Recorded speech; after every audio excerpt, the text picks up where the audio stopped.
Your greatest enemy doesn't live outside, it lives in your mind. Have you ever noticed how the loudest battles happen in silence? You sit at your desk, but doubt whispers, "You're not good enough." You try to rest, but fear rushes in, painting disasters that haven't even happened. You dream of change, but laziness pulls you back into the comfort of the old. These are not accidents.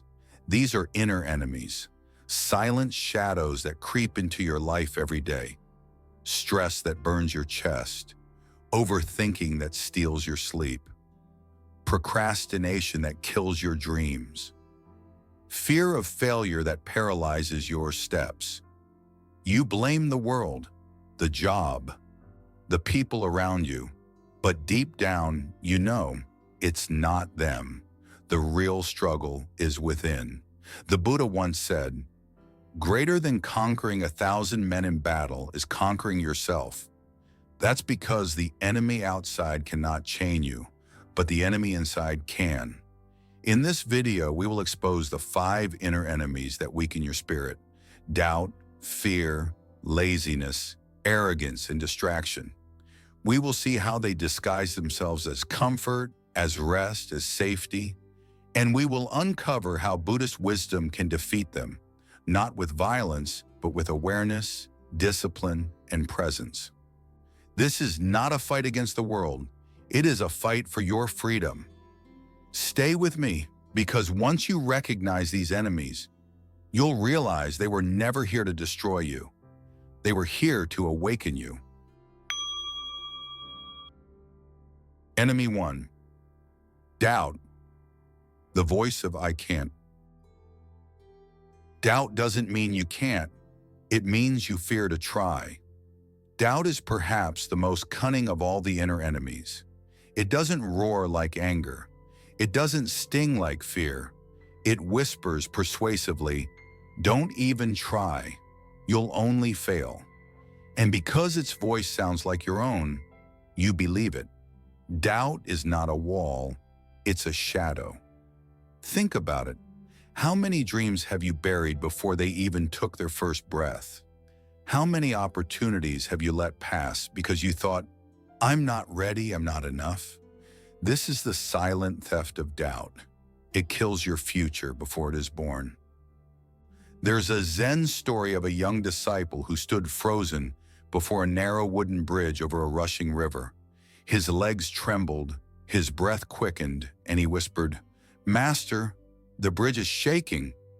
The Zen master simply placed his foot on the same bridge, walked calmly across, and said, "It is not the bridge that shakes. It is your mind. Your mind is the trembling bridge. Doubt convinces you the ground beneath you is unstable, but the truth is the ground is fine. It's your inner footing that's weak." When you see this clearly, you realize the problem is not the world. It's the story you tell yourself about the world. Buddhism teaches us that doubt is nothing more than fear wearing a mask. Doubt says, "I can't." But what it really means is I'm afraid to fail. And here's the truth. Failure itself is never the enemy.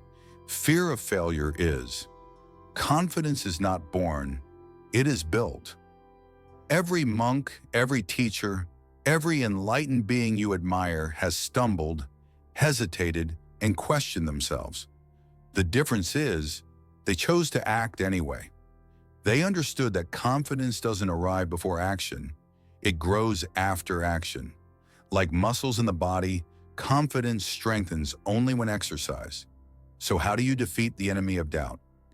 Not by arguing with it, not by waiting until it disappears. You defeat doubt by moving your feet while your mind is still uncertain. Here is your practice. 1. Identify one place where doubt rules you. Maybe it's a project you've been postponing, a conversation you're too afraid to start, or a dream you keep delaying. Write it down. Name it. 2. Take one deliberate action today, not tomorrow, not next week, today. If it's a project, take the smallest step forward, open the file, write the first sentence. If it's a conversation, send a simple message. Can we talk? If it's a dream, invest just 10 minutes into it. 3. Whisper inwardly. The bridge is steady. Only my mind shakes. Repeat it with each step you take. At first, the voice of doubt will scream louder. But when you act despite it, something magical happens. The voice weakens. You realize doubt was never proof of your incapability. It was proof of your fear. And fear has no power when you refuse to bow to it. Every step against doubt is a vote for your future self. Each time you act, you build a new identity. The person who doesn't wait for permission, the person who crosses the trembling bridge anyway. That's how confidence grows, not in theory, but in practice. So today, do not wait for a doubt to arise. Instead, take one step at a time through it, because the bridge is steady, and on the other side is your freedom. Enemy 2. Fear, the phantom of the future. Fear is pain that hasn't even happened yet. Fear is the enemy that builds cages inside your chest. It makes your heart race at shadows that aren't even there. It convinces you that tomorrow is already ruined, that disaster is waiting just around the corner. But here is the truth. Fear is not a fact. It is a forecast. It is your mind predicting pain that has not arrived.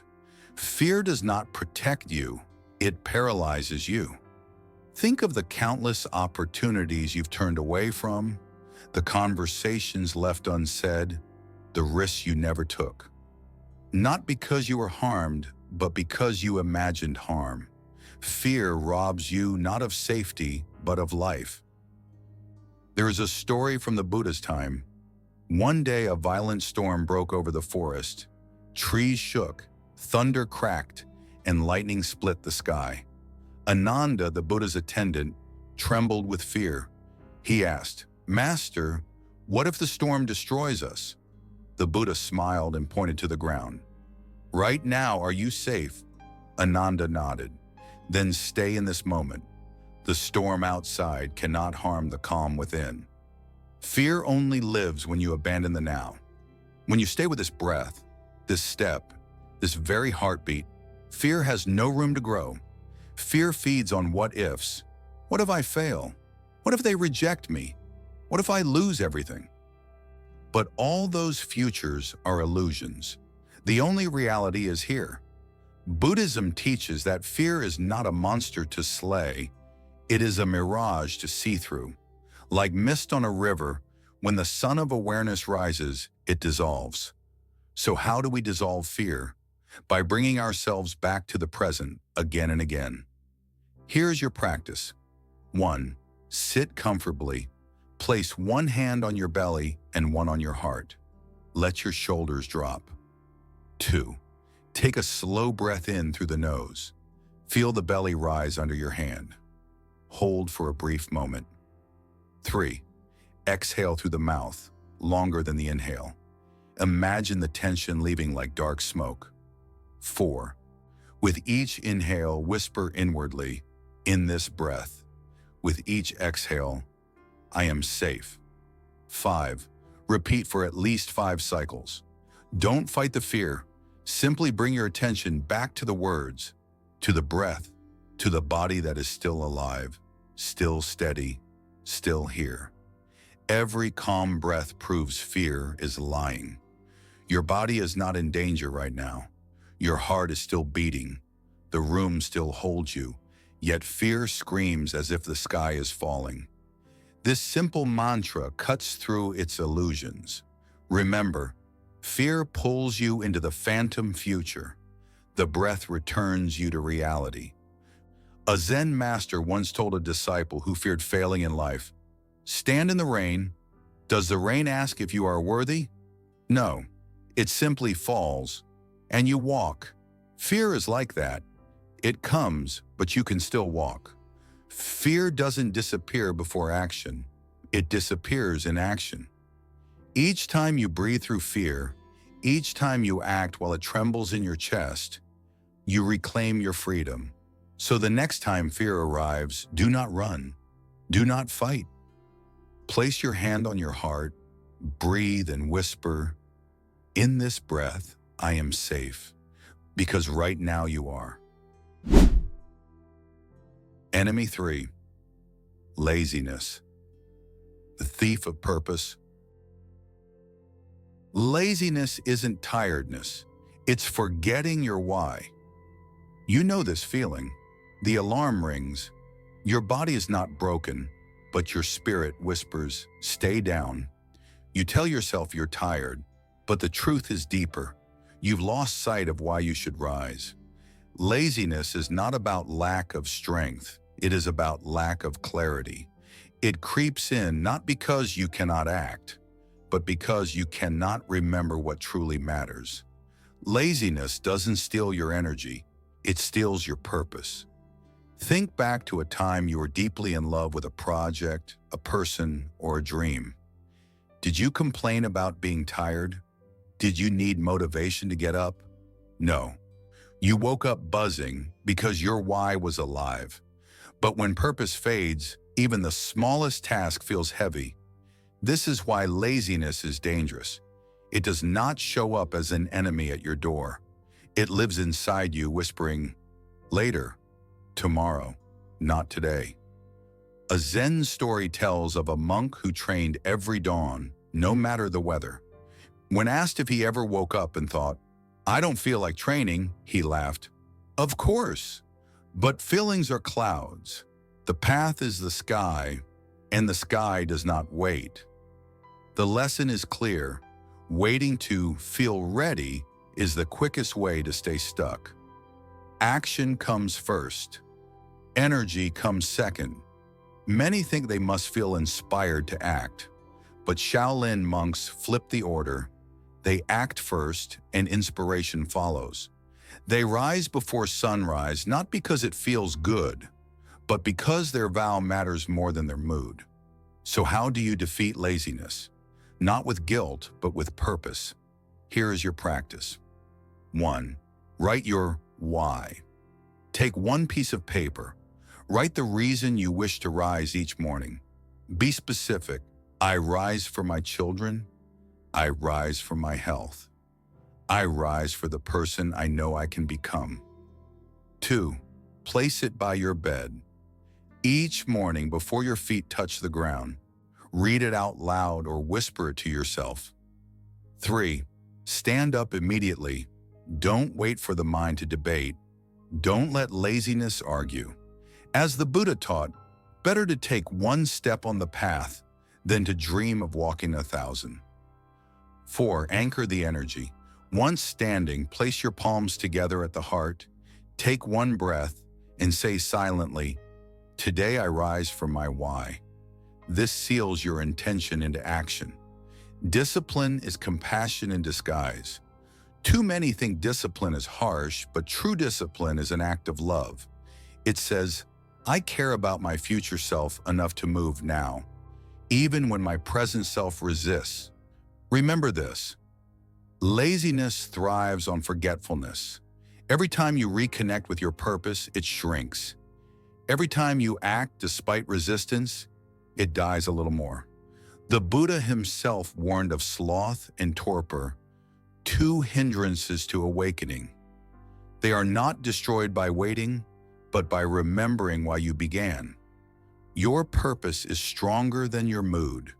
You will not always want to act. But if your why is alive in your chest, no weight can hold you. So tomorrow morning, when the inner enemy whispers, "Stay in bed," let your written why speak louder. Stand up, breathe, and say, "I rise for my path." Because in that moment, you are not just defeating laziness, you are reclaiming your life. Enemy 4. Arrogance. The end of growth. The moment you think you've arrived, you stop walking. Arrogance is one of the most subtle and dangerous enemies in the mind.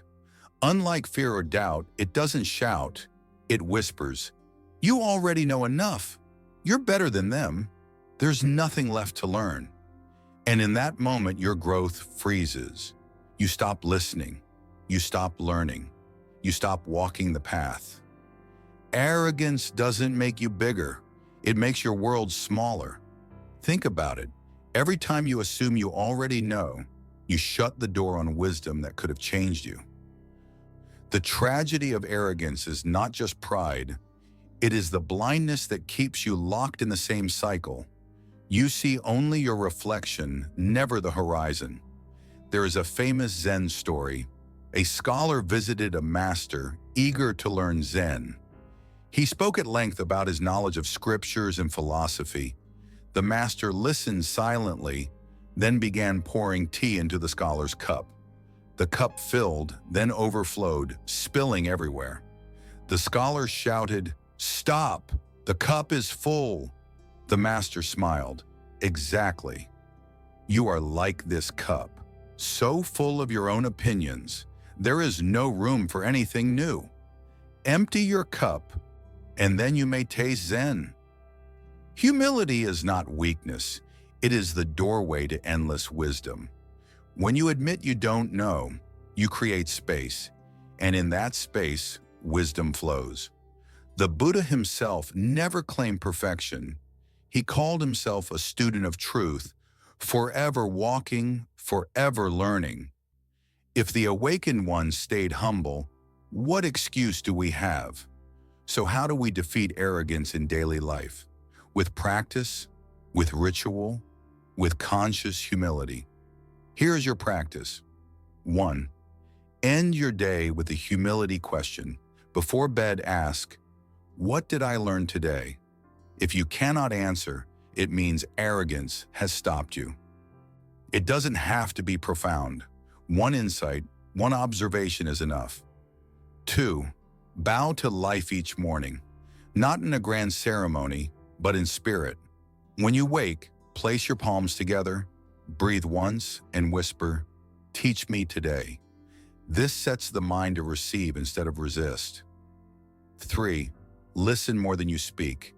In any conversation, let the other person finish. Resist the urge to interrupt with, "I know." Notice how often your ego wants the last word and practice releasing it. 4. Find a teacher in everything. The sound of rain, a child's laughter, a stranger's patience in a long line. These are teachings if your cup is empty enough to receive. The wise are never full. They are always thirsty. The Buddha taught that clinging to "I know" is a form of attachment, just as binding as greed or anger. When you release it, you open yourself to reality as it is, not as your ego wishes it to be. Arrogance tells you to stand tall above others. Humility invites you to kneel and see deeper. Which one leads to freedom? Your greatest breakthroughs come the moment you admit you don't know. Every time you empty your cup, life pours something new into it. Every time you humble yourself before the path carries you further. So tonight, before you close your eyes, ask yourself, what did I learn today? If you can answer, you've defeated arrogance for one more day. And if you cannot, don't despair. Smile, bow inwardly, and promise, tomorrow I will empty my cup. Because the real end of growth is not failure. The real end is arrogance, and the cure is humility. Enemy 5. Distraction, the silent thief of life. You don't lose years all at once. You lose them one click at a time. Distraction is the silent thief. It never storms your gates. It tiptoes into your life.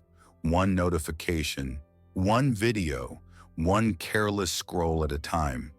Before you know it, hours vanish, days blur, and years slip through your fingers like sand. Attention is life. Where your attention flows, your energy follows. A Zen monk once told his students, if you waste your attention, you waste your life. If you guard your attention, you guard your soul. The Buddha himself warned that a scattered mind brings suffering, because the mind untrained is like a monkey, jumping from branch to branch, never resting, never free. Distraction doesn't just steal time, it steals presence. Think about the last time you sat with family but kept checking your phone. You weren't truly there. You weren't listening. You weren't feeling. That moment, once lost, will never return. This is the real tragedy of distraction. It doesn't only waste hours, it robs you of the essence of being alive. There's a Zen story about a young monk who was asked to carry water from the river. Each time he let his mind wander, spilling water along the way. His master said, "You did not lose water, you lost awareness." The lesson: the greatest leak in our life is not tasks left undone. It is attention left unfocused. Distraction feels harmless in the moment, but lethal in the long run. It whispers, just one more click, one more glance, one more scroll. But those tiny moments compound into months, then years of unlived life. So how do we fight this silent thief? Not with force, not with guilt, but with practice, with anchoring. Here's your anchor practice. 1. Every hour, pause. Set a soft reminder, chime, vibration, or even the breath of a clock. When it arrives, stop for just 10 seconds. 2. Take one conscious breath. Inhale deeply, through the nose, letting the belly rise. Exhale slowly, longer than the inhale. Whisper inwardly, here, now. 3. Feel one raw sensation, the weight of your feet, the coolness of air in your nostrils, the warmth of your palms. Name it without judgment. 4. Return. That single breath cuts through the fog of distraction and reclaims your moment. One conscious breath can save an entire day from being wasted. Because presence is not found in hours of meditation alone. It is built in these small pauses, repeated consistently. In Buddhism, this is called sati, mindfulness.